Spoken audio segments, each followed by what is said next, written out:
नहीं थे लेकिन जानकार, इंजीनियर नहीं थे लेकिन इंजीनियर थे, मास्टर नहीं थे लेकिन वो प्रोफेसर से भी ज्यादा अपना वो ज्ञान रखते थे। कोषांग पत्रिका में आपका स्वागत है और आज हम लोग बात करेंगे सीधे झारखंडी मुद्दों पर। आज एक दिवसीय यहाँ पर प्रोग्राम रखा गया है। क्या कुछ प्रोग्राम में हुआ है, किन विषयों पे आज परिचर्चा हुई है, सीधे तौर पर हम जुड़ते हैं माननीय विधायक जी राजेश कच्छप जी से और जानने की कोशिश करते हैं कि झारखंड को जो मुद्दा है वो किस तरह से वो लोगों के बीच में रखेंगे और किस तरह से इसे बढ़ाया जाएगा।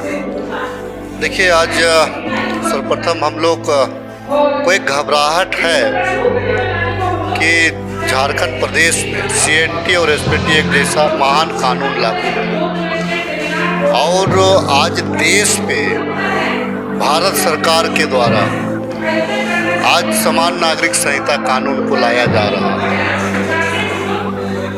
वन अधिकार कानून में संशोधन किया जा रहा है। ये दोनों कानून यहाँ के आदिवासी और यहाँ के मूलवासी के लिए जीवन मरण का बात है। अगर यहाँ पे हम UCC लाते हैं तो हमारी जो रूढ़िवादी व्यवस्था है वो व्यवस्था प्रभावित होगी। अगर हम यहाँ पे UCC लाते हैं तो हमारा जो समानता, हमारा जो अधिकार है वो प्रभावित होगा। हम अगर फॉरेस्ट एक्ट पे अगर संशोधन को मानते हैं तो आने वाले दिनों में जहाँ से NH बन रहा है वहाँ से आप 5 किलोमीटर में कोई भी उद्योग लगा सकते हैं। तो हमारा चूंकि जल जंगल ज़मीन वहीं पे आप जल जंगल ज़मीन से बना रहे हैं। आप अगर आप इस तो ऐसे कोई भी झारखंड का गांव नहीं है जो 90% गांव जो इससे प्रभावित नहीं होगा। जब झारखंड के लोग इससे जब स्थापित होना है तो फिर झारखंड का निर्माण क्यों हुआ। आज ये बड़ा इशू है, जब बड़ा मामला है। होना चाहिए कि यहाँ पे होना चाहिए कि पेशा एक्ट के तहत में पंचायती व्यवस्था का प्रावधान होना चाहिए। ये तमाम चीज़ें हैं और निश्चित तौर से एक डराने वाली बात है कि अगर UCC को अगर यहाँ पे अगर लागू करा दिया जाए, अगर फॉरेस्ट एक्ट को अगर संशोधन करके, जो संशोधन भी कराया गया, कोई बहस के बिना ही संशोधन कराया गया, अगर इसको लागू करा दिया जाए तो यहाँ के आदिवासी और मूलवासी, सिर्फ आदिवासी नहीं, यहाँ के जो मूल बासिंदे हैं, मूलवासी हैं, वो विभिन्न समुदाय के हो सकते हैं। वो हमारे जिसको हम जात के कैटेगरी में बांटे तो अगड़ी जात भी हो सकते हैं, हमारे OBC समुदाय भी हो सकते हैं, हमारे ST समुदाय भी हो सकते हैं, हमारे SC समुदाय भी हो सकते हैं। झारखंड के जो मूल बासिंदे हैं उनको इसका खामियाजा भुगतना पड़ेगा। सरकार को चाहिए था, केंद्र सरकार को चाहिए था कि हमारा मंतव्य लेना चाहिए था। हमारा मंतव्य लेने के बाद में इस बिल को लाना चाहिए था और पारित करना चाहिए था। लेकिन क्योंकि मोदी सरकार है, रात में सपना देखे नोटबंदी करा दिए, रात में सपना देखे GST लगा दिए, रात में सपना देखे हम लॉकडाउन करा दिए। तो इनका तो वही रहा है, जब मन में आ जाता है तो उसी प्रकार से फॉरेस्ट एक्ट को भी लागू कर दे, उसी प्रकार से UCC को भी ला रहे हैं। तो इस तमाम चीज़ों पे हम लोग आज समाज का आने वाला रणनीति क्या होगा, समाज को इससे क्या नफा नुकसान होगा, इन तमाम चीज़ों पे एक्सपर्ट को हम लोगों ने बुलवाया था।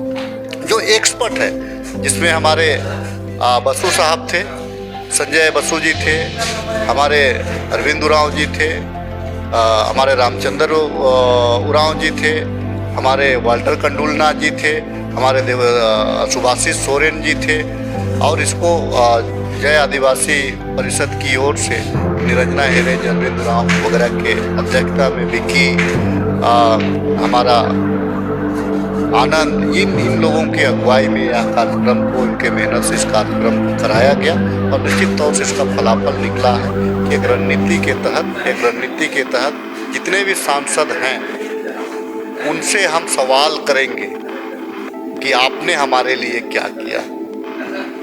उनसे हम सवाल करेंगे कि सिर्फ आपको राजनीतिक लाभ लेने के लिए राजनीति करना है या सामाजिक लाभ दिलाने के लिए राजनीति करना है।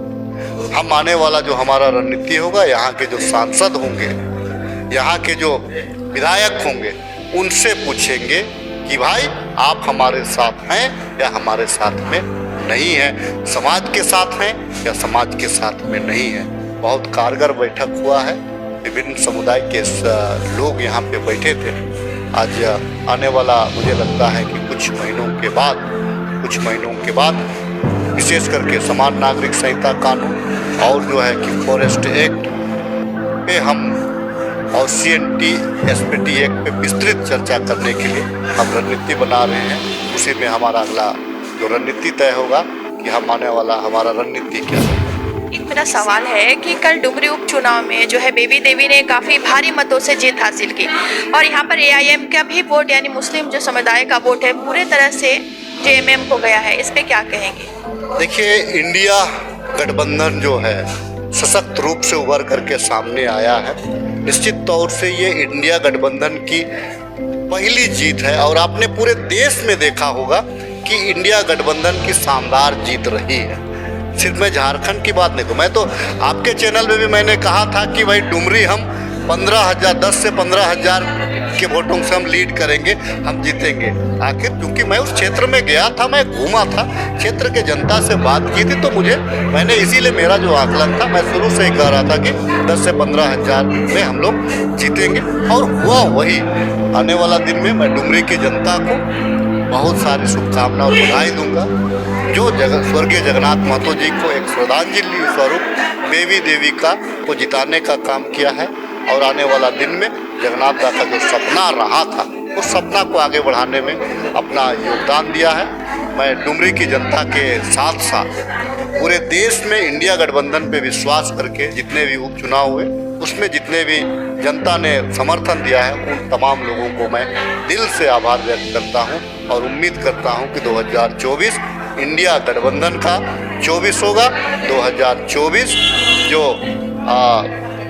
हिटलरशाही व्यवस्था है उसके खिलाफ में जनता आएगी और 2024 में इंडिया गठबंधन की सरकार बनेगी। मुद्दाओं को लेकर आज परिचर्चा हुई है। आज जय आदिवासी केंद्रीय परिषद की तरफ से पुराने विधानसभा में एक दिवसीय सेमिनार का आयोजन किया गया और इस एक दिवसीय सेमिनार में जिस तरह से आदिवासी समाज में जागरूकता फैलनी चाहिए उस तरह से नहीं फैलने के कारण आज संविधान में हमारे अधिकार निहित होने के बावजूद भी आज हमें मिल नहीं पा रहा है और हम संघर्ष करते ही जा रहे हैं।